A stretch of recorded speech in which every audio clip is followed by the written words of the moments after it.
بھائی نے سوال کیا سفر کی وجہ سے، یا اس کو ہم کامن کر لیتے سفر،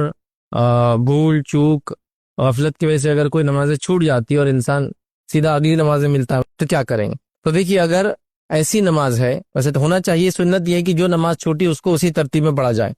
مثال کے طور پہ اگر کسی کی فجر چھوٹی ہے اور ظہر کا وقت آ گیا تو پہلے فجر اور پھر ظہر، لیکن جب وہ مسجد میں پہنچتا ہے اور ظہر کی جماعت کھڑی ہے تو ظاہر سی بات ہے فجر نہیں پڑھ سکتا، اس لیے نہیں پڑھ سکتا کہ فجر کی صرف 2 رکعت ہوتی ہے اور ظہر کی 4 رکعت ہوتی ہے، پھر اس کے اندر آپ نہیں کر سکتے کام۔ لیکن اگر یہ معاملہ عصر میں ہو جاتا ہے کہ عصر میں آپ مسجد پہنچتے اور ظہر نہیں پڑھی تھی، آپ نے سفر میں تھے تو پھر تو کوئی مسئلہ نہیں تھا، وہ آپ کے لیے ظہر کا ٹائم تب بھی تھا،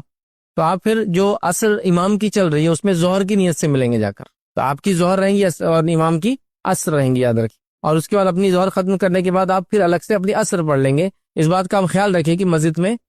سمجھدار لوگ ہو، ورنہ لوگ بولیں گے عصر تو ہمارے امام کے ساتھ پڑھا، اس کے بعد عصر کے بعد کوئی سجدہ حرام ہے، کوئی نماز نہیں ہے، اور پھر ایسا نہ ہو کہ انسان کی دھلائی ہو جائے وہ چکر میں۔ تو مطلب لوگوں کو علم بھی ہو، یہ بڑا اہم مسئلہ ہے۔ لگ رہا علم نہیں ہے لوگوں کو، نماز کو وقت ہے تو پہلے اپنی ظہر کی 4 پڑھ لے اور پھر عصر میں آپ جا کے ان کے ساتھ مل جائے۔ یہ بھی سوال لوگ کرتے ہیں کہ ایک نماز کی نیت ہو اور امام کی نیت الگ ہو اور مقتدی کی نیت الگ ہو سکتی ہے۔ ہاں، امام اور مقتدی کی نیت میں فرق الگ ہو سکتا ہے۔ نبی اکرم صلی اللہ علیہ وسلم کے دور میں ایک صحابی تھے، نبی اکرم صلی اللہ علیہ وسلم پیچھے نماز پڑھتے تھے، پھر اپنے قوم میں قبیلے میں جا کے نماز پڑھاتے تھے، تو ظاہر سی بات ہے وہ صحابی اپنی فرض نماز پڑھ چکے تھے، پھر جا کے اپنی قوم میں نماز کو دہراتے تھے اور ان کی قوم ان کے پیچھے فرض پڑھتی تھی جبکہ ان کی وہ نماز نفل تھی۔ تو اس سے پتہ چلا کہ امام اور مقتدی کی نیت الگ ہو سکتی ہے۔ تو ہونا یہ چاہیے جو چھوٹی اس کو پہلے جو ہے اس کے بعد، تاکہ ترتیب میں وہ چلے۔ لیکن کسی وجہ سے اگر جماعت کھڑی ہے اور رکعتوں کی تعداد بالکل مختلف ہے جو کہ میچ نہیں ہوتی ہے، تو پھر آپ وہ پڑھ لے جو امام پڑھ رہا ہے، اس کے بعد اپنی پڑھ لے۔